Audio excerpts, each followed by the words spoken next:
We apologize for the delay. Thank you all very much for coming this evening.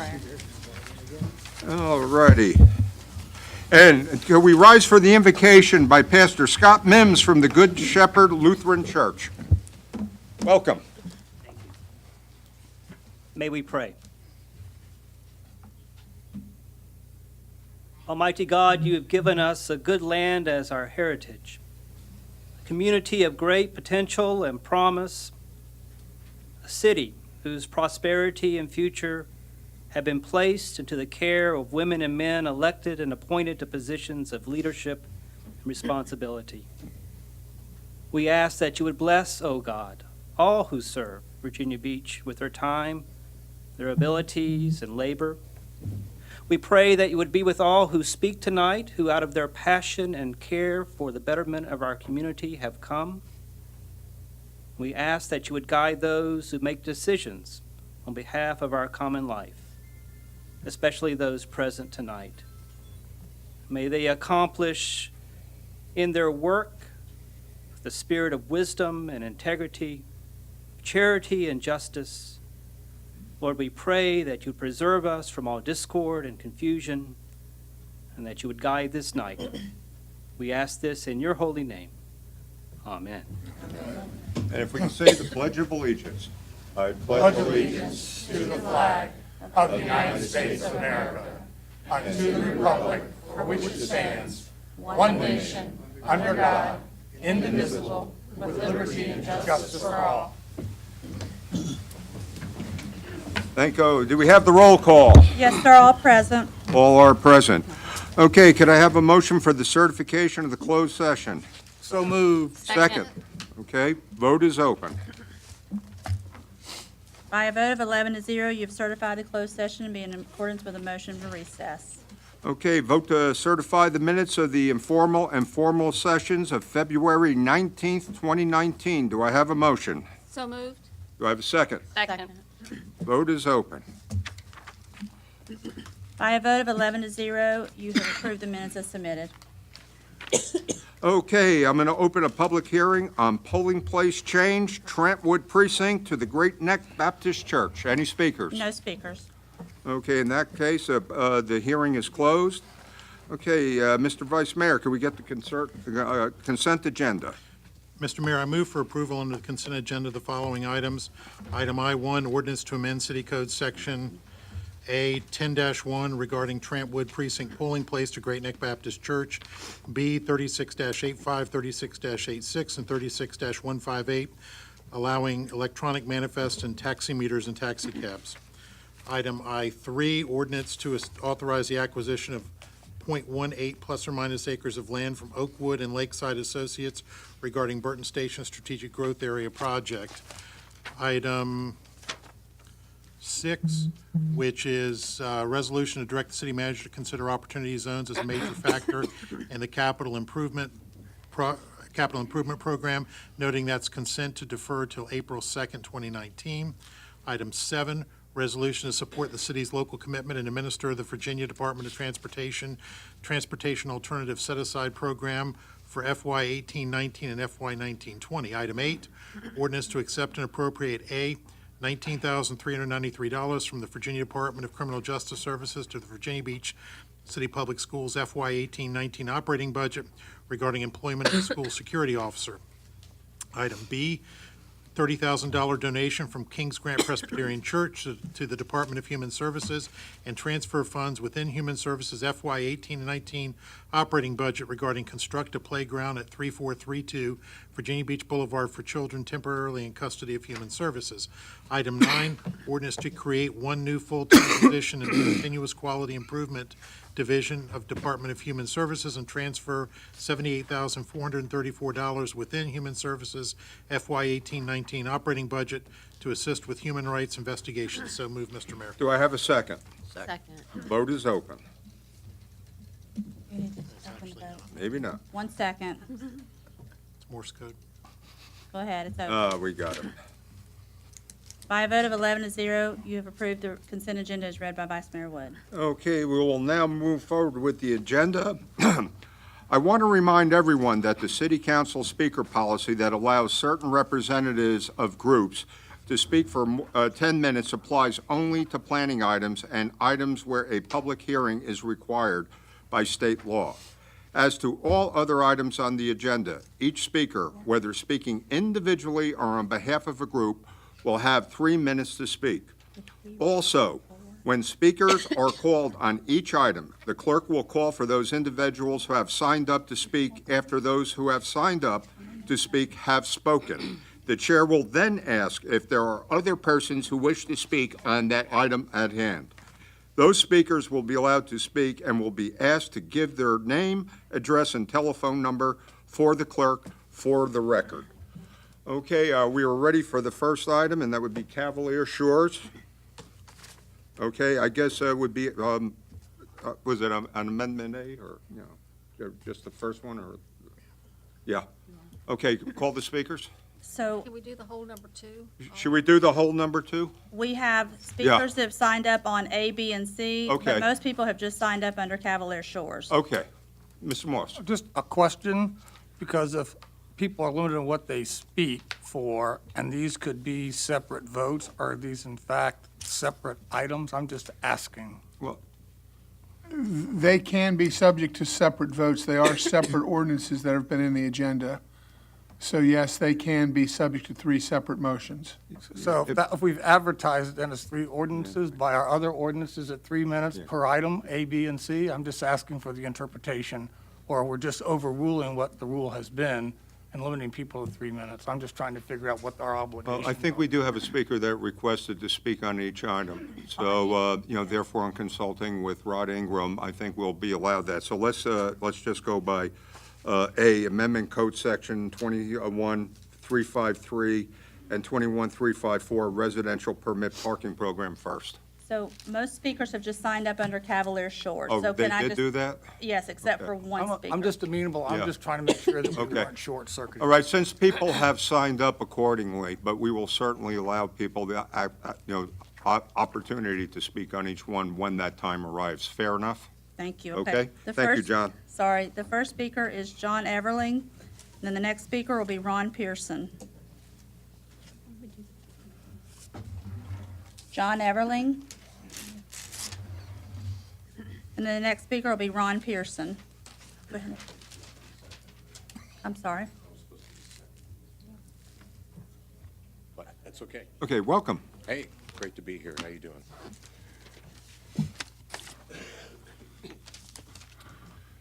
My name is John Everling. My wife Debbie and I live at 320 Cavalier Drive, directly across from the old Cavalier. Our neighborhood was once a quiet residential area, not a resort area. It was a calm place to live. There was only the old Cavalier Hotel on the hill and what we call the new Cavalier on the ocean side. There was no Cavalier commercial complex with the associated commercial parking pressure, and our residents happily shared on-street parking with surfers and beach goers, especially on the weekends from late spring to late fall. Then it all changed. City Council approved plans and zoning changes to save and renovate the old Cavalier Hotel. But now with 85 rooms, it also allowed the inclusion of 81 homes, a beach club, the Marriott now under construction with 306 rooms, and 36 multifamily condo residences. The proposed plans for the Embassy Suites next to the Marriott are expected to add another 150 rooms. In our historic neighborhood, most homes don't have a driveway. Most don't have alley parking, and many have few garages. Like in other city neighborhoods, they aren't used as garages.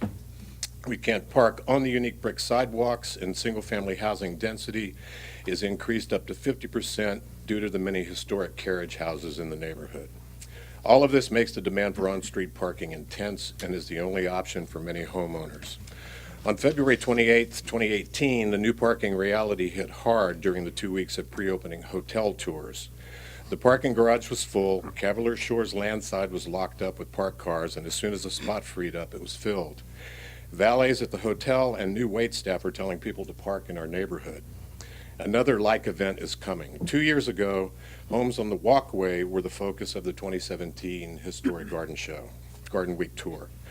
Over 3,000 people were on the walkway that fine spring day. The 2019 Historic Garden Week tour is May 1st, 2019, focused on the Cavalier residences and the Cavalier Hotel. This time, if the council fails to act, there will be 3,000 visitors trying to find parking already taken by hotel employees and construction workers.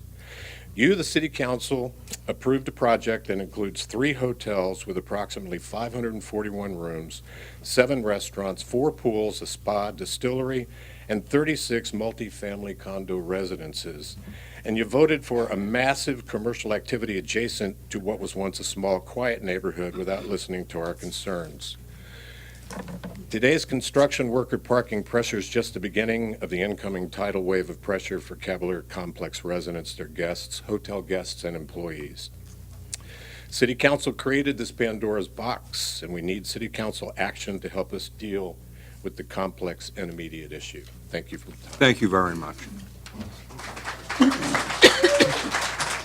Ron Pearson. And then after Mr. Pearson will be Georgia Foley. My name is Ron Pearson. I live at the North End, and I represent the North Virginia Beach Civic League. I don't live in Cavalier Shores, although I have lots of friends, at least till tonight, that do live down there. I have 20 years of experience with parking issues at the North End, starting while I was president of the Civic League in 2000 and 2001. Civic League Parking Committee was established by my predecessor, Billy Allman, had at that time been working on parking issues with city staff. That committee determined that the number one priority of our Civic League was to maintain the green space in our neighborhood, the median along Atlantic Avenue. To protect our green space from city staff plans to convert it to parking and public restrooms, we aggressively pursued illegal no parking signs in our neighborhood and other impediments to the public's right to park in the right-of-way. Many times our own homeowners have had parties and wanted to park their guests in the median. We've opposed that because if we can't park in the if we can park in the median, then everybody should be able to park there. So we oppose those things. There have been at least 2 occasions that city staff has had serious proposals to pave the median for parking and put it public restrooms out there.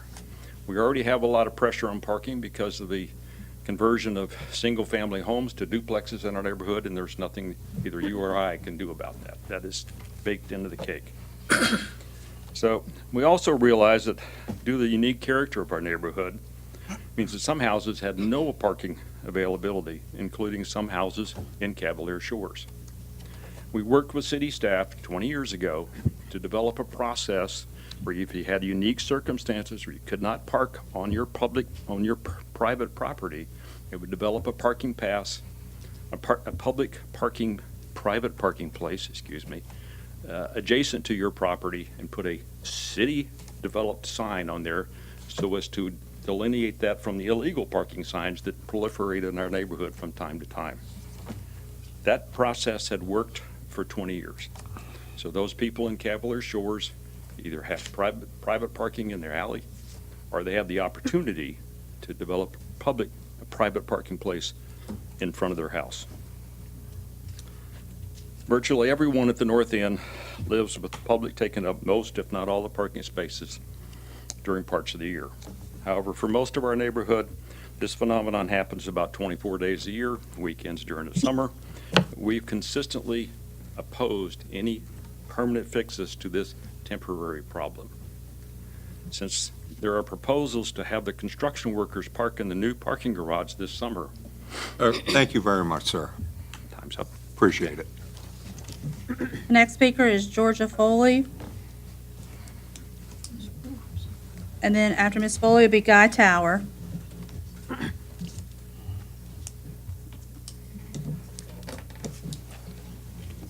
Welcome. Thank you. Good evening. My name is Georgia Dodds Foley. I live at 226 43rd Street. I wanted to thank everyone for providing me the opportunity to speak in support of the proposed and what is sometimes referred to as the city staff pilot parking program that would allow parking on our residential community streets in Cavalier Shores for up to 3 hours per day, effective 24 hours a day, 7 days a week, and lasting for 3 years as a pilot. similar to established programs in other cities. American writer Meg Whitley has said, "There is no power for change greater than a community discovering what it cares about." Like many of our neighbors, my husband, Tim, and I are business people, caring about and supporting progress, commerce, and prosperity.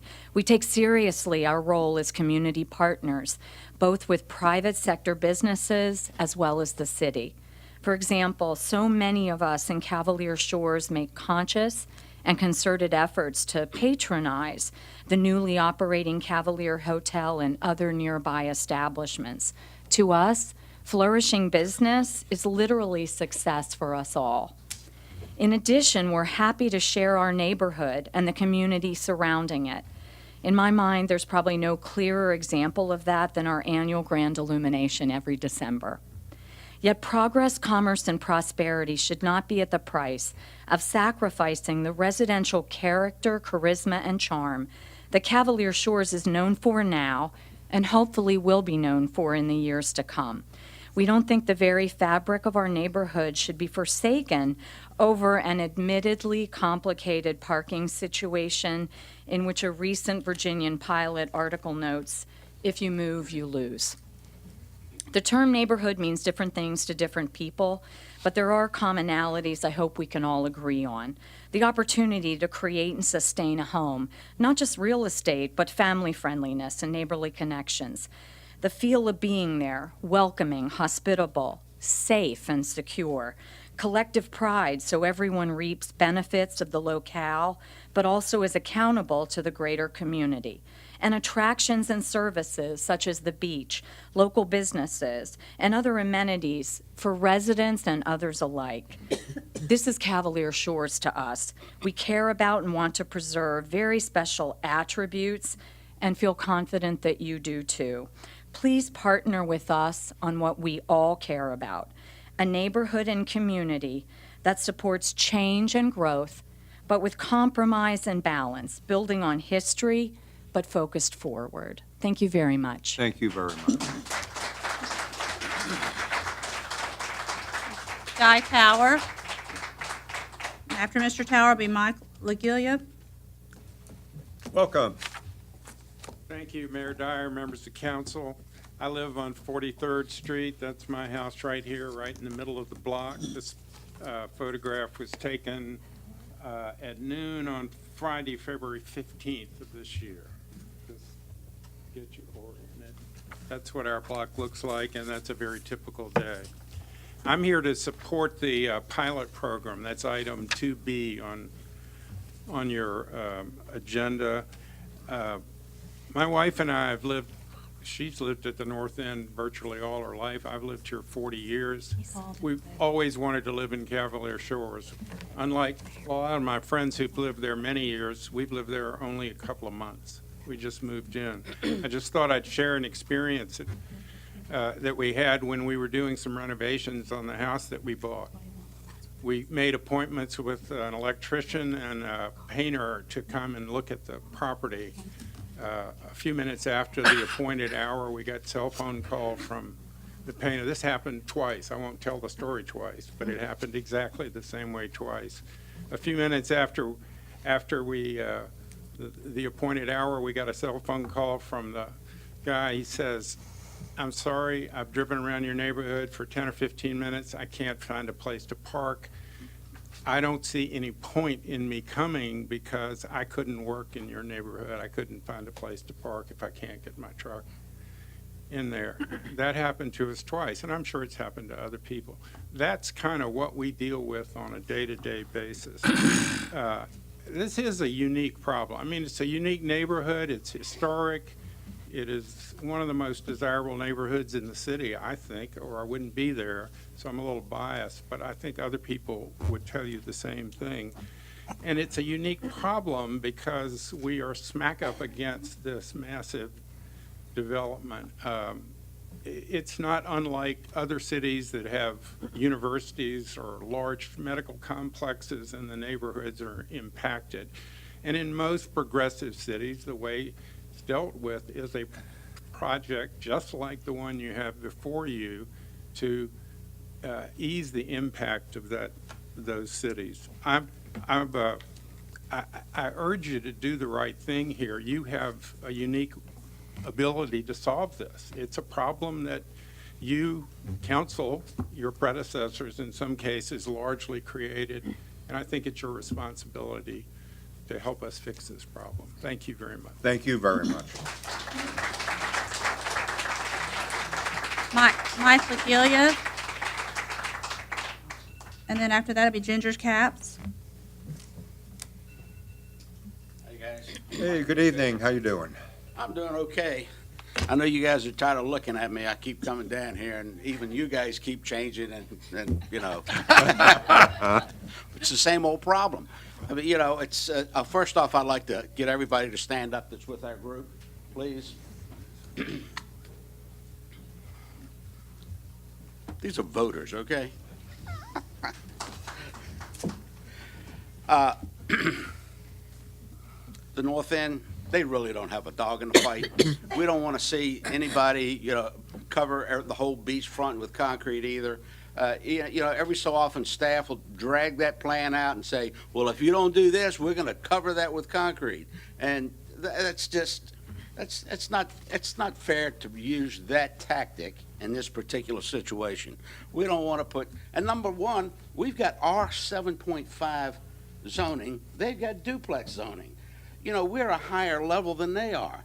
We are single-family residences, and you have taken the old Cavalier, you stripped off 20 acres, you put in 80 new residences, you just, and there's no parking there, and we're gonna have parking in the garage for the banquet, that we're gonna use for the restaurant, that we're gonna use for all of these other facilities over here, and overflow for the residences, and you kinda go like, oh, wait a minute now, you keep saying the same parking in the same places.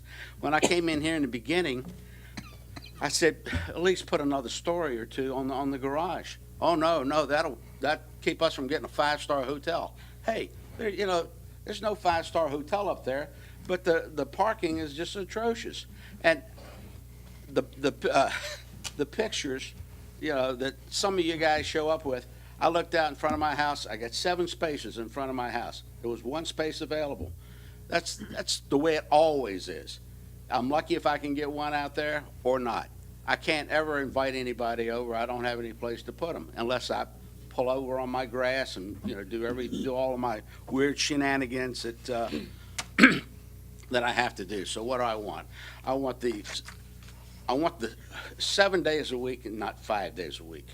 You go to the resort area and that's what they've got, because they want to enforce it for 7 days and not for 5 days. Holidays, nobody gets to park down there. You know, at least we should get that consideration. I know, I see the light. You got it. Thank you very much. Thank you for listening to me. Good to see you again. Take care. And the next speaker is Ginger Caps. And then after Ms. Caps will be Reed Greenman. Welcome, Ginger. Good evening, Mayor Dyer. Good evening, members of council. I'm here tonight speaking officially for the Traffic, Parking, and Pedestrian Committee, which is a subcommittee of the RAC. Let's see, I'm also speaking on item A. My name is Ginger Caps. I'm a resident of 16th Street at the oceanfront. I'm a member of TPPC, and I also served on the Cavalier Shores Task Force as well. I'm proud to say that this body was a diverse mix of members of our community that worked diligently to find solutions for this unique neighborhood. Just for clarification, based on data collected, city staff recommended and still recommends Cavalier Shores join the RPPP as written, that is the Resort Parking Permit Program. Let's see, the Cavalier Shores Task Force was formed to review and make suggestions for alternative parking solutions in lieu of implementing any of the 3 proposed ordinances before you again today. After meeting with City Manager Dave Hansen, we are proposing 2 solutions that are the most feasible, cost-efficient, and timely. The first proposal that we have. It is the immediate procurement of 50 temporary parking spaces in the northbound lane of Atlantic Avenue for construction vehicle parking. City staff and the general contractor will work to ensure full use of these spaces. The second proposal that we have, on or before June 1st, these construction vehicles will park in the 42nd Street Marriott parking garage. City staff is doing everything possible to get the garage open and available as quickly as possible. The TPPC, that is the Traffic Parking Pedestrian Committee, voted to fully endorse the findings of the Cavalier Shores Task Force and was subsequently supported by the RAC, the Resort Advisory Commission. We are confident our solutions will alleviate most of Cavalier Shores' parking issues. We respectfully thank you for your consideration. Thank you very much. Thank you. Next speaker is Reed Greenman. Then after Mr. Greenman will be Laura Haber for item A. Good Good evening. evening, Mayor, members of City Council, City Manager Hanson. I did sign up to speak, I was told on for both 2A and also item 5. So when that gets called, I'd like to come back for that item as well.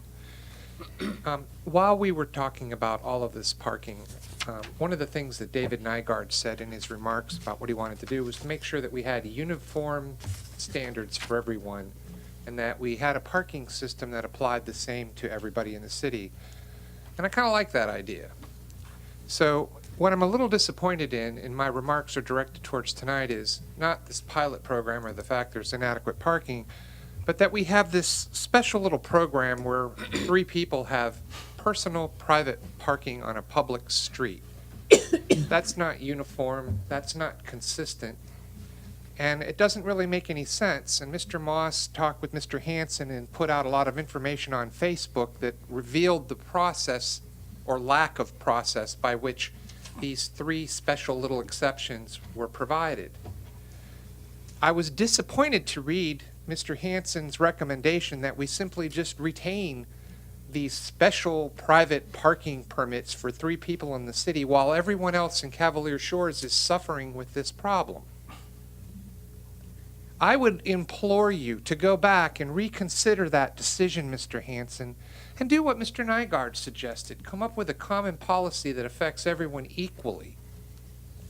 I myself really was surprised when I read the details of that and the lack of your oversight as a city council in the process that made that special parking place on a public street for 1 house.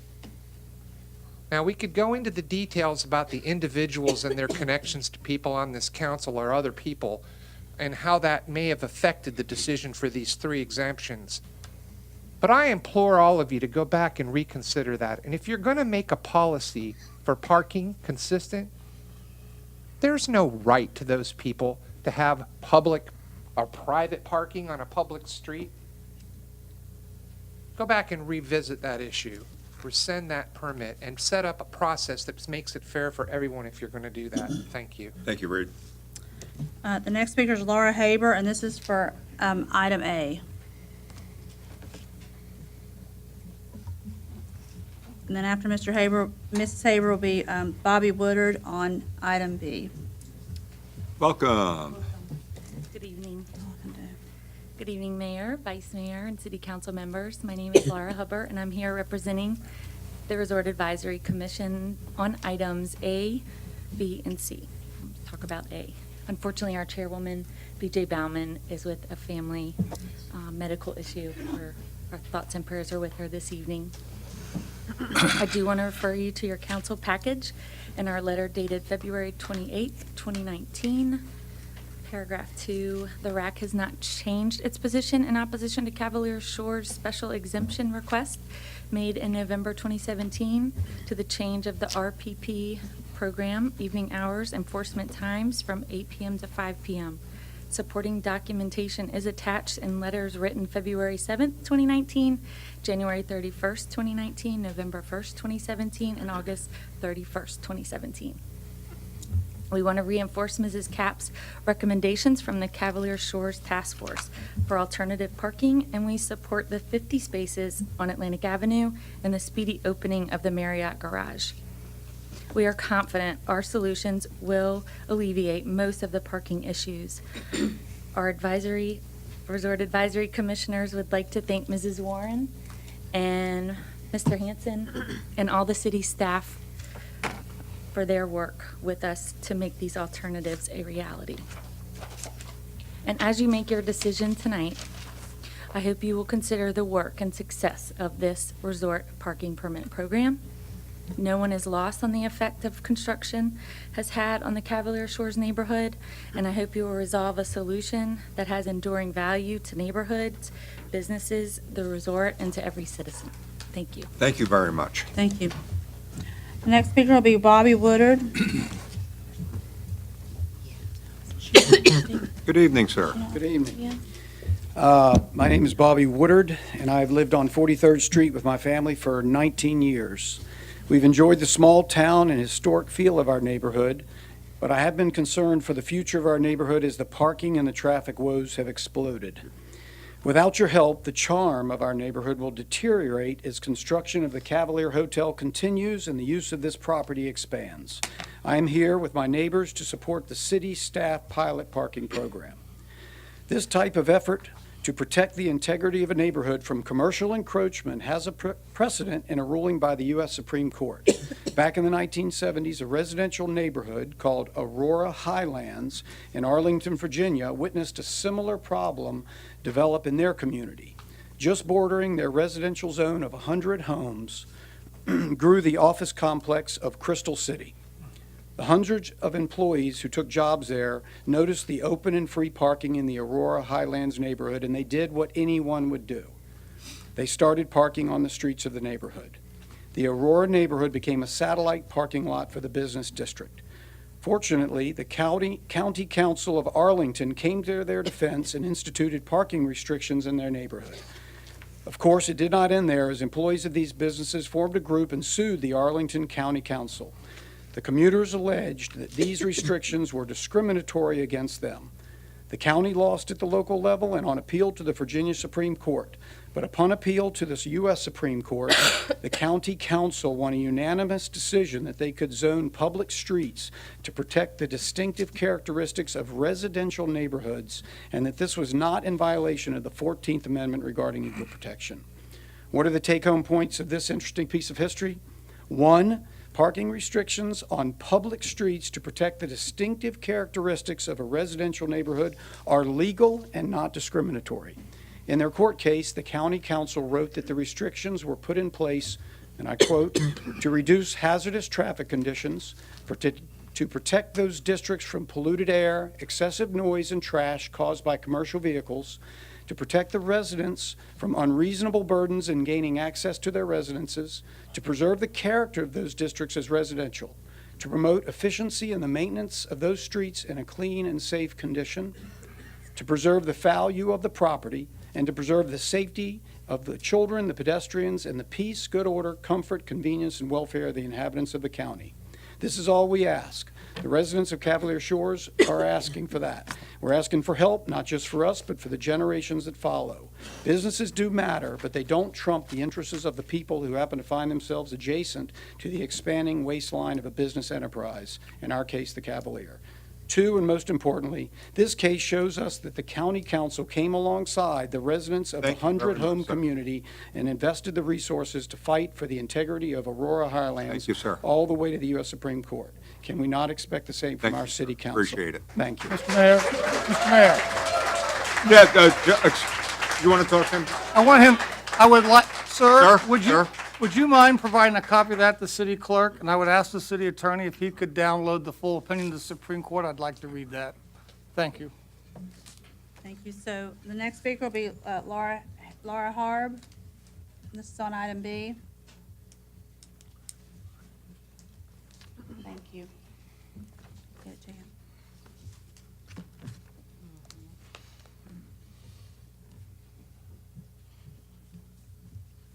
Welcome back. My apologies. I sort of touched on those while I was up here. Okay. All right, now on to item B regarding section 21-381 to 21-384. And I would reference letter dated February 28th from the Resort Advisory Commission. Last paragraph, in agreement with the TPPC program, the Resort Advisory Commission carried a motion to oppose the request to amend section 21-361 to 21364 of City Code based on the historical national provided by the neighborhood because the commission also found the attached alternative parking solutions to be acceptable. Right. Item C, if you can, see, look in your council packets. On the February 28th letter regarding 21-361 through 21-371. We've reviewed this ordinance and understand the need of protecting our neighborhoods and support the concept of this ordinance. However, we are immensely concerned with the potential impact to the RPP resort parking permit program. In our letter, we outlined 7 questions that we would appreciate your consideration for inclusion in this ordinance. We would not oppose to a deferral. Again, we support and protect our neighborhoods, but desire a comprehensive plan. Number 4 is stronger language needs to be in place for strict protection for the residential parking permit program. This ordinance should not supersede any part of the existing RPP as it is written for current and future participating neighborhoods in the program. Thank you very much. Thank you. The next speaker is Conrad Shizventer, sorry. Conrad, how are you? Conrad. Well, good evening, friends in high places. Every time. The simple problem here is indirect government harm. In economics, the term would be a negative externality. We know the city didn't directly want to create the problem, but it did want, and oh so zealously wanted, more tax revenue. So it approved tax dollars to be spent on the Cavalier area. This construction allowed workers access to neighborhood public streets, crowding out the residents' ability to park. Councilman Nygaard had a good phrase for this. It privatized public streets. Now is the time for government to directly alleviate the harm it indirectly caused. I appreciate Councilman Nygaard's proactive resolutions that are helping move the ball along. And if I could vote on a temporary parking permit and an area for the construction workers, I would. Choose wisely on this matter, and thank you. Thank you. That's all the speakers registered, sir. Okay. Okay, at this point, do I have a motion? Yes, Mr. Mayor, I'd like to make a motion that we put forth item 2C for discussion and vote, which is the ordinance creating a temporary construction parking permit, followed by a resolution designating Cavalier Shores as a, falling under the ordinance. Do I have a second? Second. Okay, discussion? John? I'd like to make a substitute motion for the adoption of item 2B, known as the Cavalier Shores pilot program, but for a period of 1 year, not for 3. That's item 2B. Do I have a second? Second. Okay, we have a substitute motion on the floor, now open for discussion. I think it's been talked out. And can I ask a procedural question of the city attorney? So we've got items 2A, B, and C. If we don't take action, so if we vote on one and don't take action on the other 2, do we need to take negative action on the ones that we don't select? I would encourage you to deal with all 3 of these items on your agenda so that they don't come back as unfinished business or. So if Mr. Nygaard's passes, then we have to take action on A and B. If Mr. Moss's passes, we take action on A and C. Well, and I will say this, I think it's not necessarily you can only adopt one of these. I don't think you can adopt 1 and 2, but you could adopt, A and B, but you could adopt A and C or B and C and not pass the resolution that goes with C. And I know how confusing that just sounded, but if I need to, Does make sense. That's why we pay you the big bucks, Mark. so yes, sir, I would urge you to take affirmative action with respect to A, B, and C, just for clarity of the record. So the substitute, if I can, Is there a point of order? Is there a second on that substitute? Yeah. Okay. if I can just, so one more, so your motion, your substitute motion is which one again? B. 2B. B, so that is section, The pilot program. yeah, but For 1 there's year, two pilot three. programs. From 3 years to 1. There's a pilot, and I think that 1 year is a good time to evaluate a pilot and revisit it. 3 years is too long, I Trying think. to find the actual So right. John, is that 5 days a week or is that 7 days? a No, week? their proposal is 7 days a week because people work construction on Saturday and I Sunday. just needed, Yeah, this is 24/7. I have a question of the, I guess, the city attorney. I'm assuming that if Mr. Moss's motion passes as a substitute motion, then that would be the program that would be accepted. Is that correct? If Mr. Moss's motion, Mr. Nygaard's motion was to adopt 2C. Mr. Moss's substitute motion was to adopt item 2B with the amendment from 3 years to 1 year. If the motion to substitute is adopted, then you would vote on whether or not to adopt 2B with a 1-year time period. If you then voted to do that, then you would still need to deal with 2A and 2C because just adopting 2B would not resolve what happens with 2C. All right, my second question is that if we adopt 2B, that doesn't prohibit us from extending it at the end of the year, is that correct? No, sir, it would not. This body would always have that authority. Right. Okay. Okay. And because it's a pilot program, I think actually your consideration of it as a council would be expected. Okay, David? I have a question. I wanted just to clarify. Mr. Hanson, what is the staff recommendation? We've talked about staff proposal. Can you clarify what is the staff's findings with respect to Cavalier Shores and what their recommendation was? The staff's recommendation is the current substitute motion, I-2B. The contents of that are cited in both the ARF and the ordinance as a 3-year pilot project, could be implemented, that restricts parking duration to 3 hours on the 200 block of 43rd, 44th, and 45th Streets between Holly Avenue and Atlantic Avenue. Ordinance itself addresses in section 21-383, parking restrictions, paragraph B, it shall be unlawful for any person to park a motor vehicle on any street in Cavalier Shores neighborhood where notice of these restrictions have been conspicuously posted in accordance with this division for longer than a 3-hour period in any day unless there is affixed to the driver's side exterior surface of the windshield of such motor vehicle a valid residential parking permit or a temporary guest pass as authorized by section 21-354, hanging on the rearview mirror. So that, is that, because the staff presented to us that was not their recommendation, but is that what you're saying is their recommendation? That is the recommendation. That is the staff recommendation? Okay. Barbara? I have a question. All right, if the construction workers are not going to be allowed to park on the streets for any more than 3 hours, they've got to park someplace.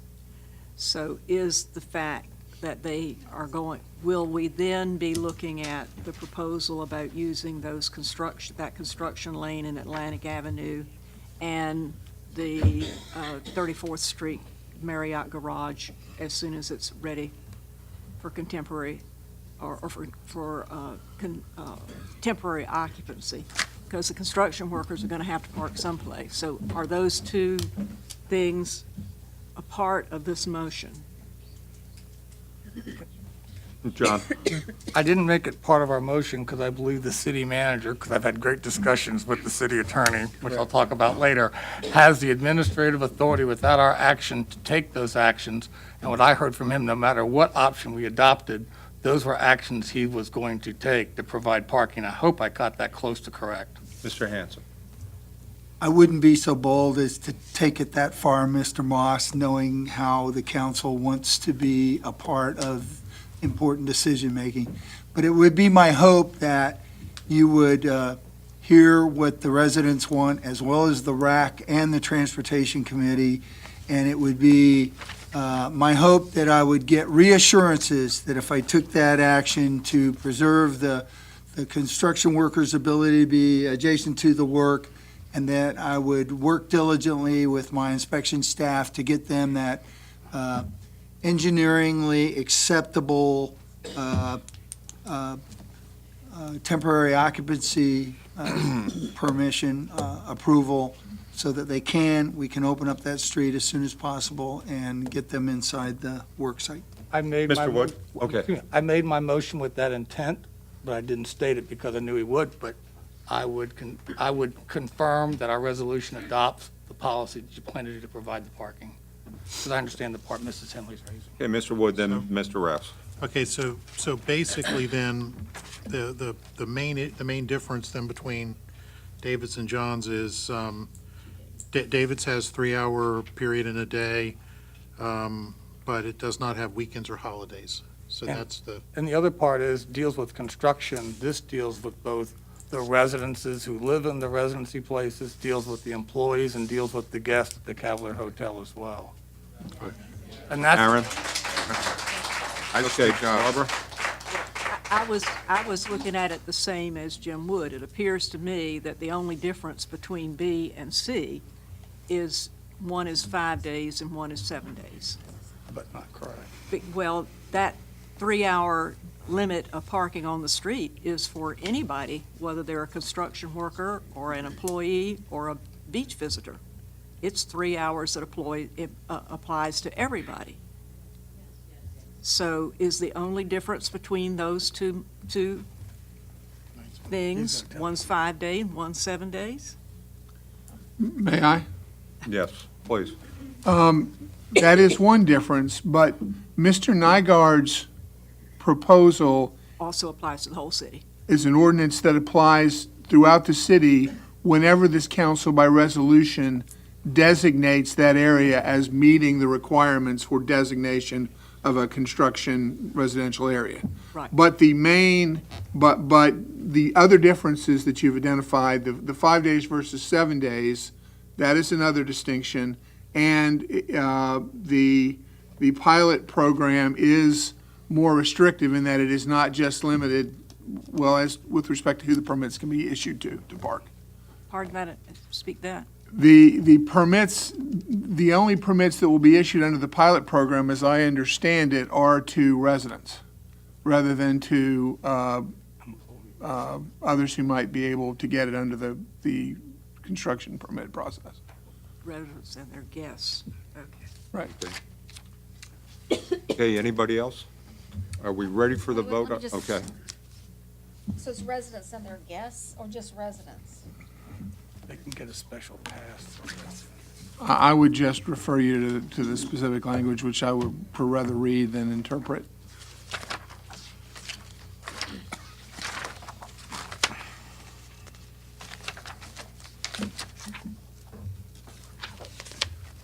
Twenty-one 364B, for longer than 3-hour period in a day unless there is a valid temporary parking permit or temporary guest pass plainly visible. Yeah, Roseanne. So, the good news is, we're gonna deal with this tonight, one way or the other, and I think either way is gonna be a good positive thing for Cavalier Shores. I sort of like dealing with this holistically, so that when this comes up again, or if this comes up again, we don't have to spend all this time and put everyone through so much that the poor residents of Cavalier Shores, and I've been to your neighborhood many times, I mean, it's a wonderful neighborhood. So I'm really happy that we're going to be dealing with this, and hopefully everybody will be at least satisfied.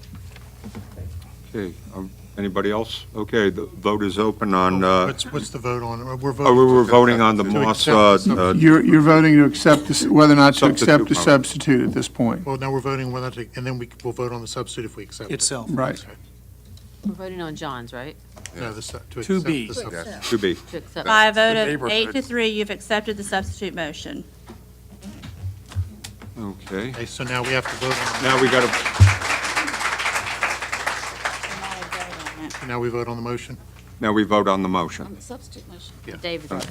No, this, No, no, no, no. No. That was motion itself. that was just to Okay. put it on the agenda. Yeah, that was to put it on the agenda. This is on the vote itself. I got you. By a vote of 11-0, you have adopted the substitute motion as stated by Mr. Moss. Okay.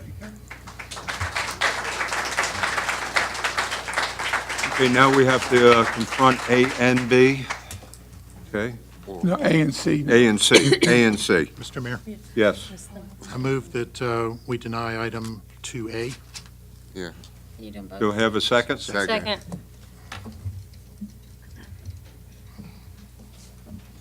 By a vote of 10-1, you have denied item 2A. Mr. Mayor, Okay, I move Mr. that Wood. we Um, deny item 2C. Oh, I was just going to withdraw my, I was going to withdraw the, It's dead. Okay. I deny all 2C motion. Okay, second? I just got a question, Okay, Aaron. really quick. I thought we were voting on Got it. whether or not we confirm A and C. No, we did A. We did A, now we have to do I know. C separately. Okay, we gotta do each one separately. Yeah. Okay, To make the attorney happy. okay. We want to keep We're Marcus. voting to deny, correct? Voting to deny. Right, understood. Mr. Knight, thank you. By a vote of 10-1, you have denied item 2C. Okay, thank you. Thank you all. Thank you for your discussion, participation.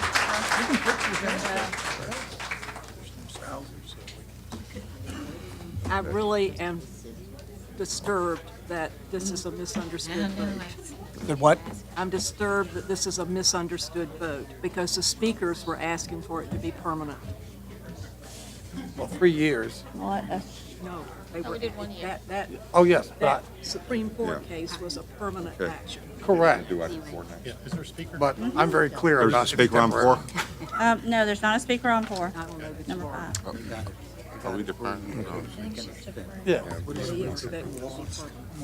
CCC. They absolutely expect it to be permanent. Okay, we're going to move on right now to item 4, ordinance to declare 6.4 acres of city property located at the intersection of Princess Anne Road and Community College Place to be access to the city's needs and authorize the city manager to enter and purchase agreement and option for the sale of the property to Princess Anne Hotel LLC, Ray Development of a Hotel and Restaurant. Are there no speakers? There are no speakers. Okay, then do I hear a motion? So moved. Motion to approve. Motion? Second. Okay, discussion. Please. Don't we usually defer to the district rep initially to make Only their on- comment? On planning items. Oh, okay. I just Okay. thought Shannon, Sabrina, wanted please to- make the Well- comment. I had asked that we defer this item until next month to give more community engagement, because one of the things is I learned about it last month, and at the time, I expressed to council that we should have the citizens' input, and at that time, it seemed like it was agreed that we would have the citizens' input. And I understand that there was a hearing last month, one hearing that I'm aware of.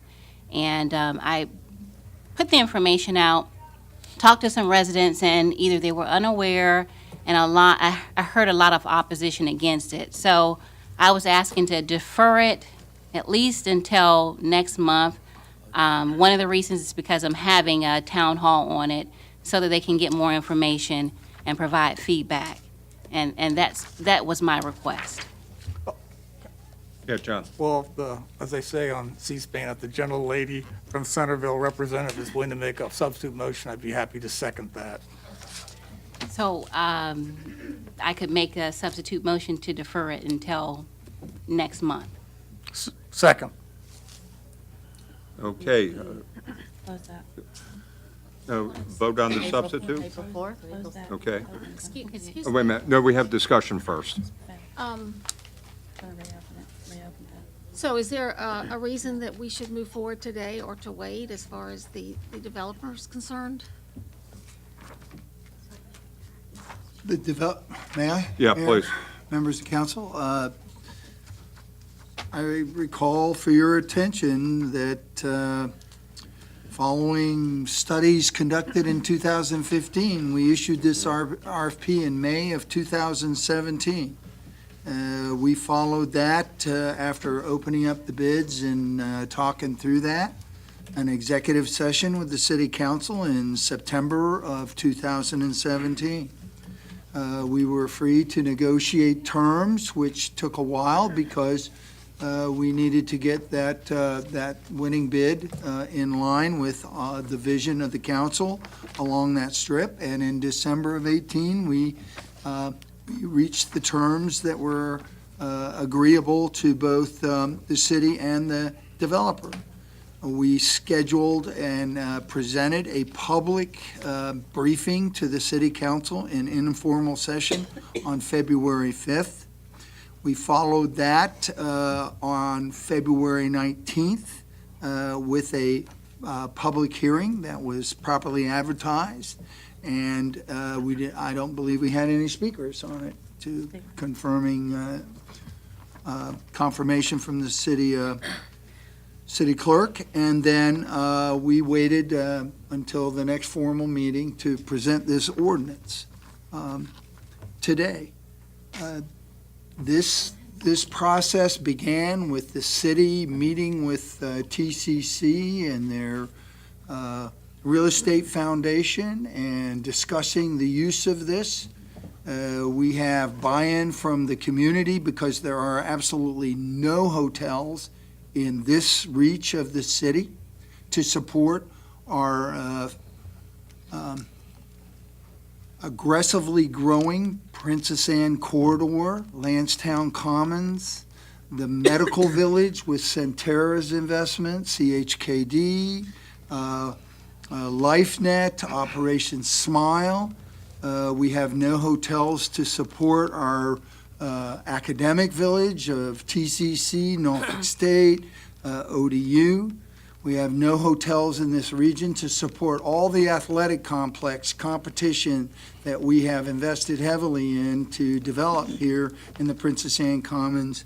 And we do not have any hotels in this section of the city to support government operations, having made the decision to keep our municipal center active with the new city hall. And so all those people who come here are either forced to go to the oceanfront, to town center, or in the case of closeness, are moving their business to Greenbrier. And so this has been a very long, well-thought-out conversation. Because of the ACU's restrictions, there is only these two parcels that are available for us to provide that overnight stay capability. And so the foundation saw it agreeable to the city council's vision to develop these hotels to support the southern part of the city. And I know for a fact that this developer has spent a huge amount of money to develop his program, has been very considerate of our working with them to increase the number of rooms, has engaged national, and they have supported this. And I would encourage the city council to move forward with this very important project. Follow up the rest of my Okay, question. follow up, and then John Moss, and then Aaron. Are there any consequences to the developer if we delay it by 2 weeks or 30 days? I estimate he's already spent $500,000. He has a timeline to move forward with construction and hopes to take advantage of being online a year from now with his construction, ready to serve the late spring, early summer traffic to support. Okay, John, and then Aaron. Well, I think we all have to remember first First, No, right. first and foremost, that this property belongs to the public.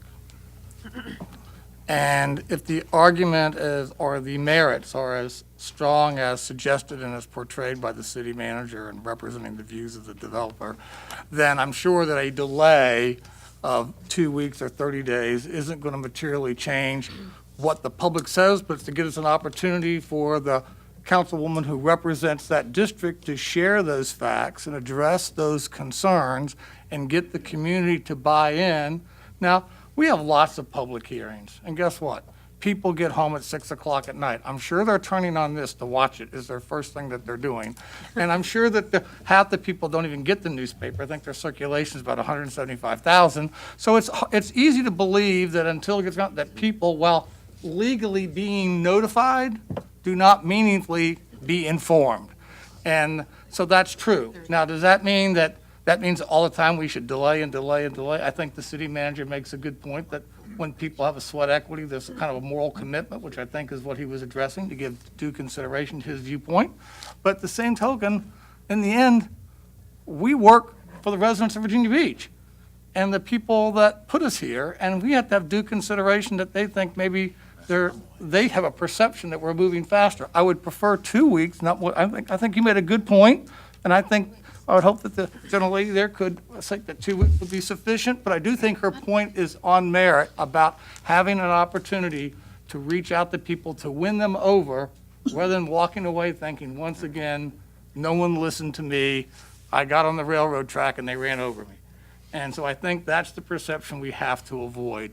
And that's why, if you would be helpful to amendment of 2 weeks, that would be amenable to that. And that would get us done still in March if I got it correct? Does that get us on the? Yes, sir. March Correct. 19th. Okay, For Aaron? Tuesday. I was going to basically say the same thing, not All so right, eloquently put to John Moss here, but to support Council Member Wooten's, motion to defer for 2 weeks.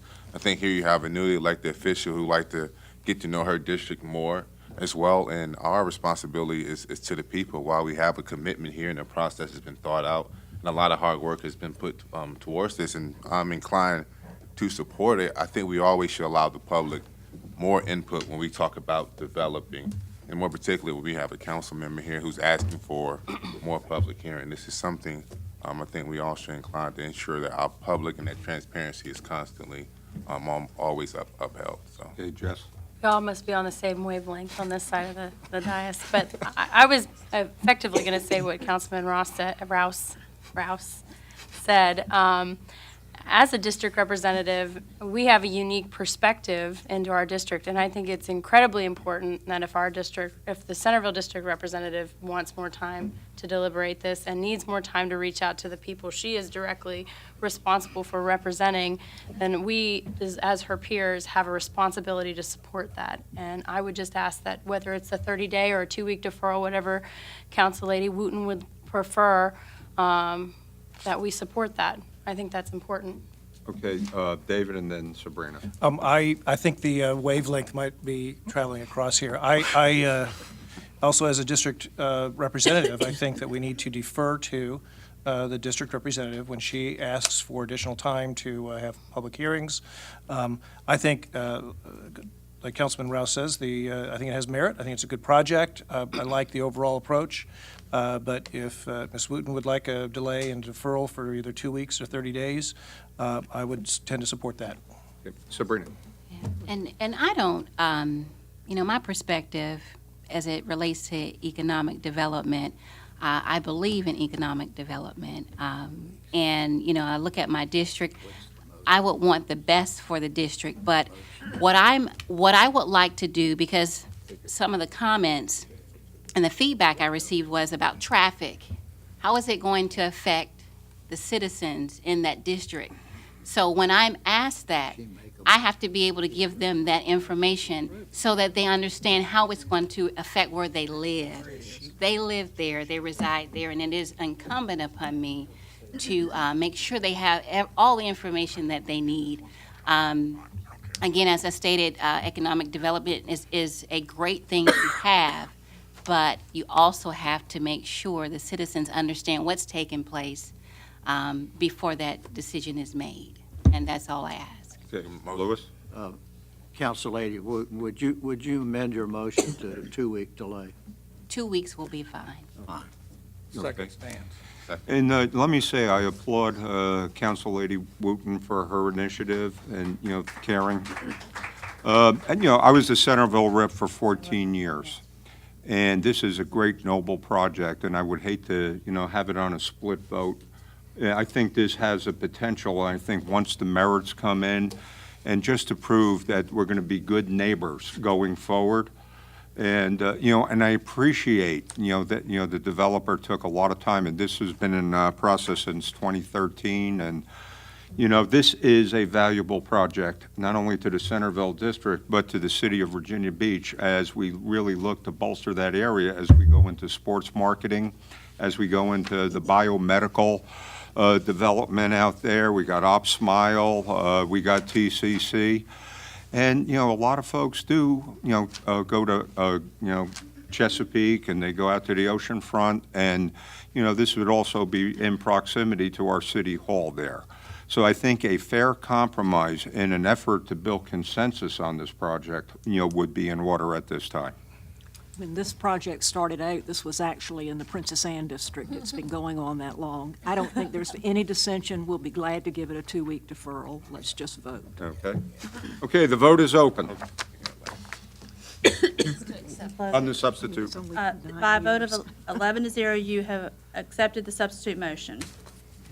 So now, because it was a substitute motion, you need to press the green button again. Okay. Mr. Stiles happy. We Are need we ready to vote? need a motion first. Okay, do we have a motion? Sabrina, another motion? Second.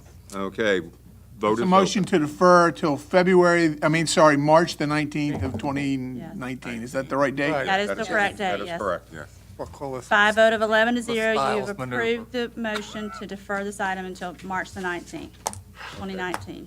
Thank you all very much, and I appreciate the participation. All right, okay, we move on to number 5 now at this point.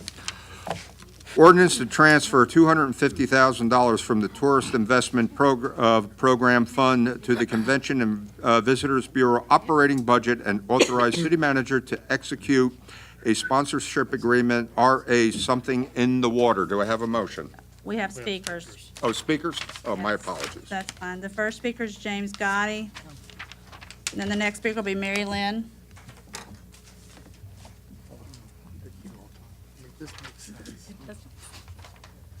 Welcome. Good evening, City Council.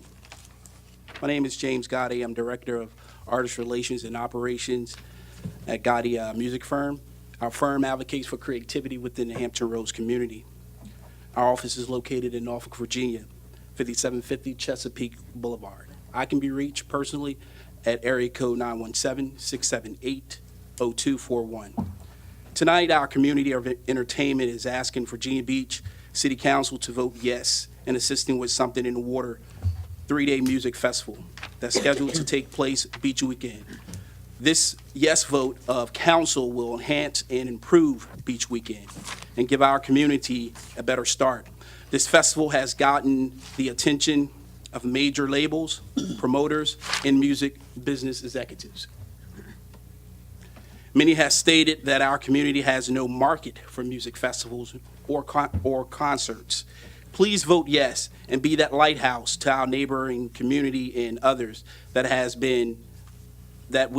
we can enhance an improvement in a weekend that has been misled with college students' violence. Let our community continue to enhance and improve. So I ask that City Council take the time out, and I'm quite sure you all have assessed and analyzed Beach Weekend. We are aware of the history that College Beach Weekend has brought to this community, but I will say that when you assess and analyze that, I'm quite sure in your chambers you have been briefed that majority of that violence comes from not college students. We have went to college to gain our degrees, to come back and enhance our communities, and the outside of individuals has put a bad taste in the city of Virginia Beach mouth. We asking that this Something in the Water Music Festival can be a start to a good path and bring other great festivities to this area and this market of music and entertainment. So I ask that you vote yes and give it an opportunity and a try. Thank you very much. And we have some great office space we'd love to show you. The next speaker is Mary Lynn, and after Miss Lynn will be Michelle Riley. All right, hot mess Mary coming in hot. Hello. I'm not gonna read to y'all today. I'm gonna look you in the faces. First of all, I'm not sucking up to you. These are my lucky pants. And I'm hoping, yeah. Go. I've got a Favre thing in my purse too. There we So I like you a lot, but not as much as Favre. I am not fervently against or for this at all. I am super excited about something in the water. I've actually noticed that there is something in the water in Virginia Beach. So, I do think I need to know a lot more about the tip fund to make any comment specifically. I actually just had the pleasure to meet Mr. Hansen. I apologize for being the peasant with the pitchfork. I've been calling for his head in 6 votes, and I've never even met the guy until the, what was it? Small business forum. The Ignite Forum, which was awesome. I hung out with the security guard most of the time because I've been in a mental health crisis for about 4 weeks now. I just got out of the hospital, and I'm really happy to be here. Where's the camera for live for Facebook? I just wanted to address my son's stepmother. Please let Matthew hear this. Happy birthday, son. I love you so much, and I cannot wait to see you and hug you and tell you that I love you. I love you. I think, Mr. Hansen, that you cutting a check from the tip fund is probably a great thing, but my concern is the lack of transparency for Mr. Farrell's involvement. Your friend, right? Are you friends with Farrell or just associates? I'm friends with everyone. Yes, you are, aren't you? Yeah. All right, so I feel the same way. So we don't know what he's putting into it other than his name. So the tip fund was created for tourism investment. I understand that, and that's great. And I need to know a lot more about it to really be any bit more of a critic. But I would like transparency moving forward of Mr. Farrell's financial obligation, something I printed out on my second printer of the week because I broke my first one for my custody case. Mr. Farrell is one of the richest rappers in America. He's worth $150 million. Can he fix the flooding in Virginia Beach? Can he? Mr. Williams, if you're watching, can you please help us? We are flooding. All right. If my 3 minutes isn't up, I'm gonna go ahead and cut myself short. I'm still a civics novice, a mentally ill woman. I'm very proud of myself for being here. And Matthew, if you're watching, I love you. Thank you very much. Michelle Riley. And after Miss Riley is Conrad Shizventer. Welcome. I got it right that time. Good evening, council. I had the pleasure of observing your council retreat a few weeks ago, and I noticed that all of you unanimously agreed that 2 of the main priorities for 2019 were supposed to be flooding and public safety. I don't remember there really being a lot of discussion about funding entertainment ventures.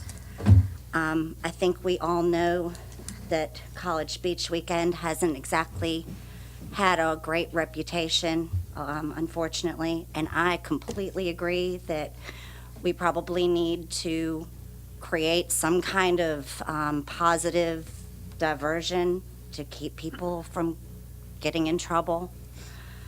But like Miss Lynn said, Farrell does have a net worth of $150 million, and if he wants to do a philanthropic gesture for the city of Virginia Beach, I would think that maybe he could fund his own philanthropy. Usually when I do something charitable, I don't reach in somebody else's pocket for the money. So I really hope that you guys will reconsider taking money out of the tip fund to spend on this. Thank you. Thank you very much. Conrad Shizventer and Reed Greenman.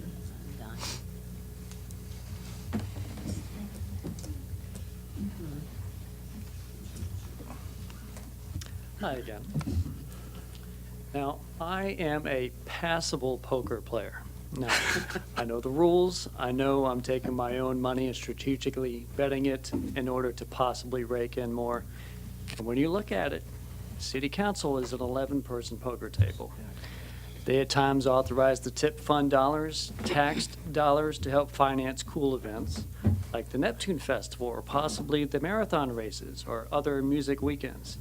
Philosophically, I'm not the biggest fan of betting tax dollars on private events, but I'm dead set against selectively deciding an event like something in the water shouldn't get money while the rest should. I don't appreciate the optics on that.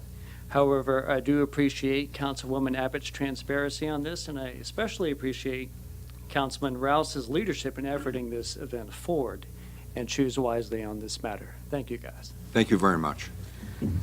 Reed Greenman. Good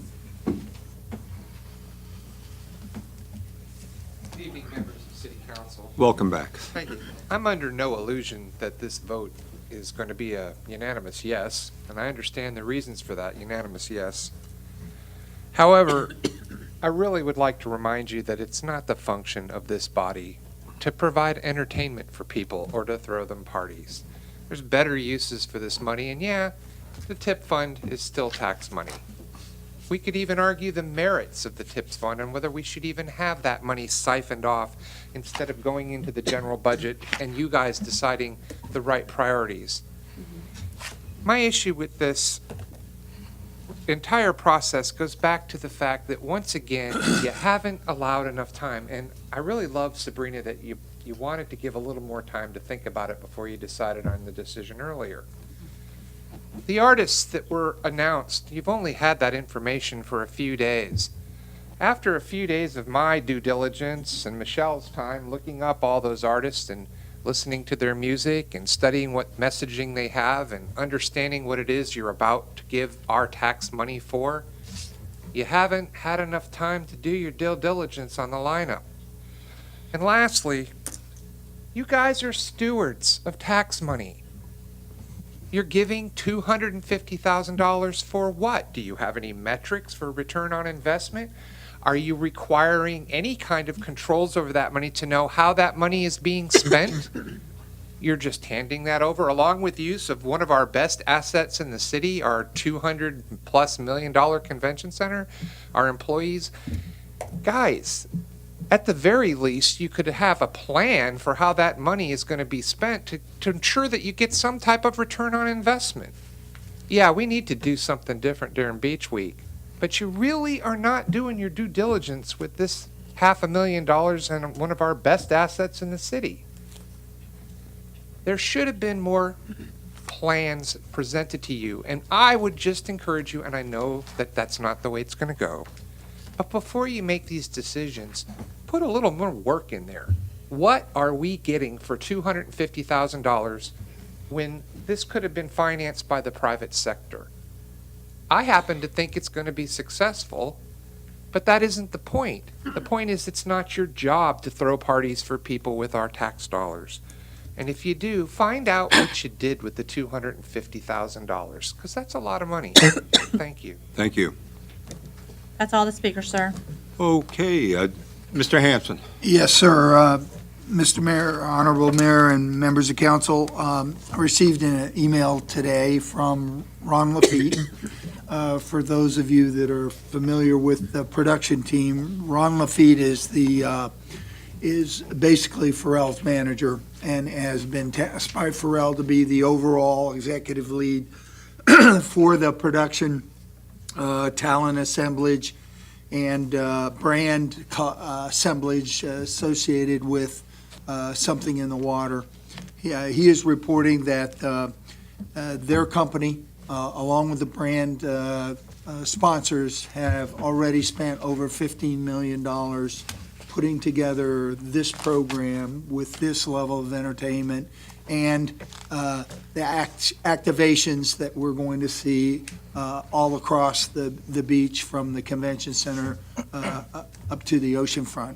And so I also remind the city council that just about 8 weeks ago, we produced a economic impact analysis with regards to the 9 major festivals that the city council sponsors at the beach or using public property for surfing contests, or the various marathons, or the Patriotic Festival, or the Neptune Festival, or the American Music Fest. And so you all were given that information, and that was at the request of Ms. Wilson, asking our economists to do that work for you. I didn't know you knew all that was coming, and I'm not sure all of us knew that it was all that's coming. But this request for support to the effort that's being done in the private sector to change the perspective of what College Beach Weekend has been is something new, that it provides that entertainment and that different perspective of what a festival is, all-encompassing and certainly much larger than just the music, is but a small contribution to a much larger effort that's going on in the private sector.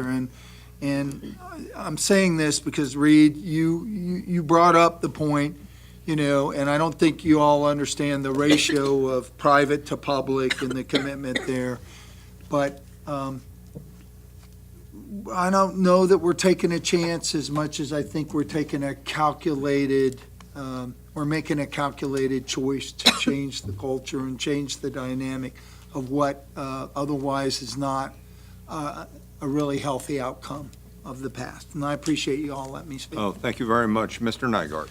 I'd like to just say that I think this festival is exactly what we need to launch our summer season and to redeem Beach Week and to take the energy and direct it in a very positive direction. It is entirely appropriate that the TIP fund be used in this manner. The TIP fund was created to promote tourism. This is exactly what it should be done. And in terms of the lineup, I believe that this lineup is an amazing group of the most culturally relevant music artists of our day. Maybe we're not all following them, but this is an extremely relevant lineup for the millennials that are going to be here during that week. When you look at the fact that the organizers have spent $15 million on this, and our $250,000, we've got to show them that we're supporting them. This is a long-term investment in an event that we hope can turn into something even more amazing. When you look at South by Southwest, they bring $1 billion of economic impact to Austin. Now, 20 years later, wouldn't it be awesome if we could be talking about that kind of an economic impact from this humble beginning, from our $250,000 investment? Wouldn't that be amazing in 20 years to see what that can come to? I'm completely in favor of this, and this is exactly what we need. Great. Aaron. Not to delay the point anymore, but Mr. Reed, this is more than just a party. It's not just a party on the beach. It's not just for kids to come and just party. This is the learning experience, not only for these students that are coming here, but for our city as well, to figure out how are we going to grow together as a community going forward into the future. Like City Manager Hanson said, we do have other festivals. This festival is another piece of the puzzle that allows everyone's perspective and genre of music to actually be heard. And this music actually allows people and build those bridges across generations, so everyone can come and have a good time. But not only are, there will be sportsmen, but there will be speakers. Chakra is one of the main speakers who are coming, talking about enlightenment. There will be politician delegates as well, business leaders. This is more than just a party. It's not a party. It's a celebration of life, of culture, of networking, and the actual involvement that Live Nation and the surrounding the groups have actually put into our community, going out and getting that public engagement throughout the entire city and trying to understand what exactly is it that we can structure this event that we want to bring here at Virginia Beach.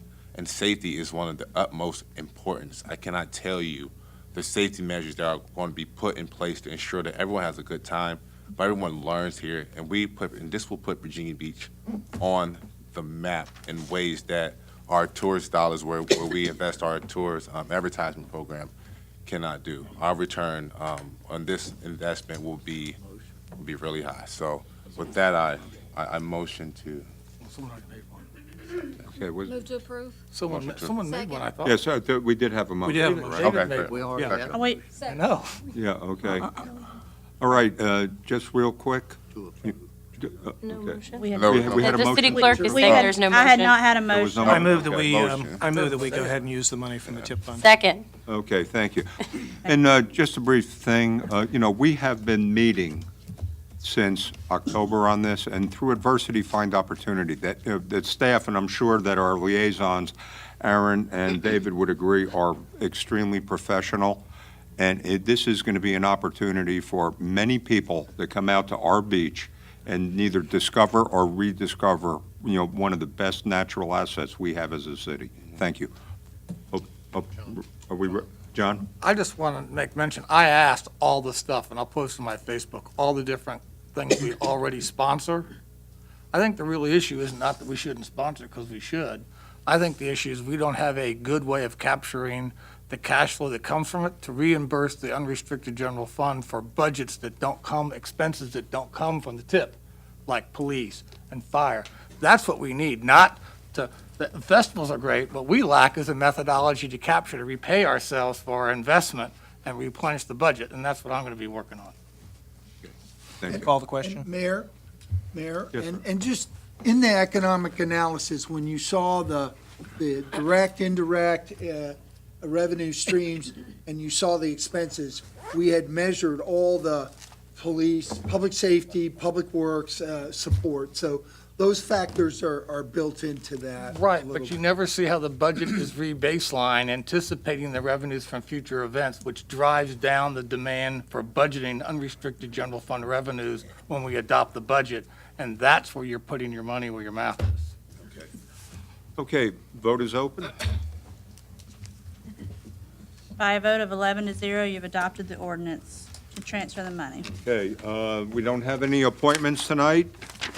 Any unfinished business? New business? Okay, we're going to adjourn and go to open mic.